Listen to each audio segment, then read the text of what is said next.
একচাম সংখ্যালঘু মানুহে তেতিয়া ব্লেকমেইল কৰে, একচাম সকলো নহয়, যে আমি অসমীয়া ভাষা নকওঁ।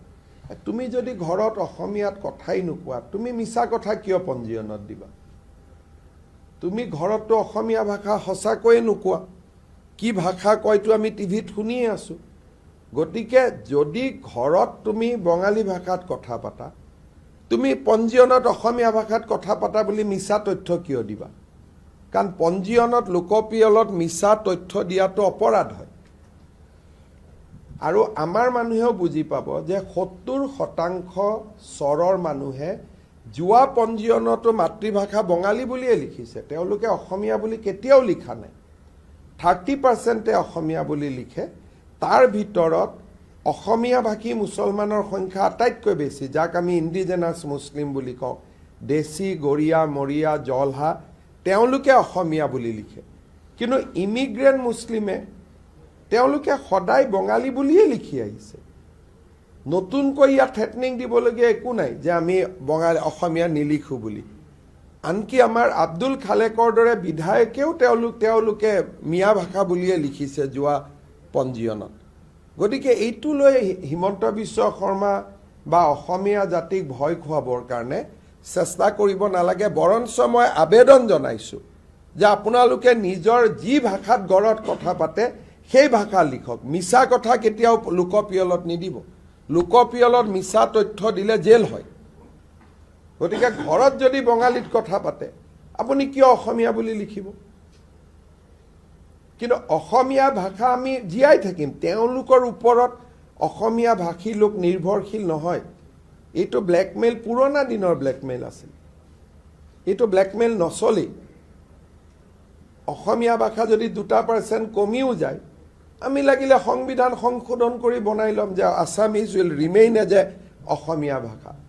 কিন্তু ই কি বুজাব যে তাৰমানে অসমত ইমান বাংলাদেশী সোমালে, গন্তি কৰিব আমাক সুবিধাই দিয়া হ'ব, তেতিয়া NRCৰ প্ৰয়োজনে নহ'ব, বাংলাদেশী আমি গন্তিয়ে কৰিব পাৰিম। গতিকে মোক যদি সুবিধা কৰি দিয়ক। মই ধন্যবাদ জনাইছোঁ ABMCক যে বাংলাদেশী কাউণ্ট কৰাৰ নতুন ৰাস্তা এটা দিব খুজিছে, ভালেই হ'ব, সেইটোলৈ কি অসুবিধা আছে? গতিকে এইবিলাক ভয় বিজেপি চৰকাৰে নাখায়, হিমন্ত বিশ্ব শৰ্মাই নাখায়। এভিকশ্যন চলি আছে, চলি থাকিব, চিম্পল কথা। সেই 5% ছিটটো খুব বেয়াকৈ ব্যৱহাৰ হ'ল। যোৱাবাৰ 5% ছিটত কোনে কোনে পাইছে নামকেইটা চাই ল'ব, তাৰপিছত আৰু আপুনিও এইটো প্ৰশ্ন নকৰিব, কাৰণ সেইটো বহুত বেয়াকৈ ব্যৱহাৰ হ'ল। যিয়ে এতিয়া স্কুলৰ পৰা চাৰ্টিফিকেট লৈ আহি সেইটো এটা গোটেই মানে ইমানে মিছ ইউটিলাইজ হ'ল যে বুজাব নোৱাৰি। নাই, ইঞ্জিনিয়াৰিঙতো মই গুচাই দিব কৈছোঁ, কাৰণ যিটো বস্তু আমি কৰি পেলাই ফল নাপালোঁ আৰু তাৰ দুৰ্নীতিৰ বজাৰ এখনহে খোল খালে, এইটোতো ময়ে ইণ্ট্ৰডিউচ কৰিছিলোঁ, কিন্তু মই মধ্যপ্ৰদেশত দেখি ইণ্ট্ৰডিউচ কৰিছিলোঁ। কিন্তু যিসকলে নাম পালে এইটো কোটাত, আপোনালোকে DMEৰ পৰা লিষ্টখন চাই ল'ব।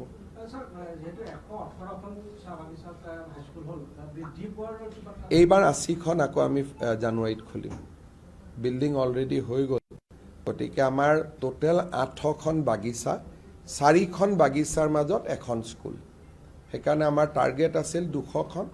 80খনৰ বিল্ডিং ৰেডি হৈ গ'ল।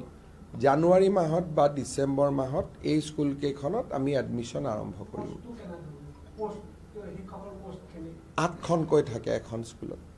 এখন স্কুলত 8জনকৈ শিক্ষক থাকে আৰু হান্স ফাউণ্ডেশ্যনে 2জনকৈ টিউটৰ দিব, তেওঁলোকে দিব, এইটো খৰচ তেওঁলোকে দিব, বিশেষকৈ মিউজিক আৰু স্পৰ্টছৰ কাৰণে আৰু ছায়েন্সৰ কাৰণে আমি 8জনকৈ শিক্ষক দিম। আৰু যেতিয়া ষ্টুডেণ্ট যদি বাঢ়ি গৈ থাকে, কৰবাত 9জনো শিক্ষক আছে, তেতিয়া বঢ়াব লাগিব। যিকোনো খবৰৰ বাবে যোগাযোগ কৰক 7099017330 লগতে 7099017110 নম্বৰত।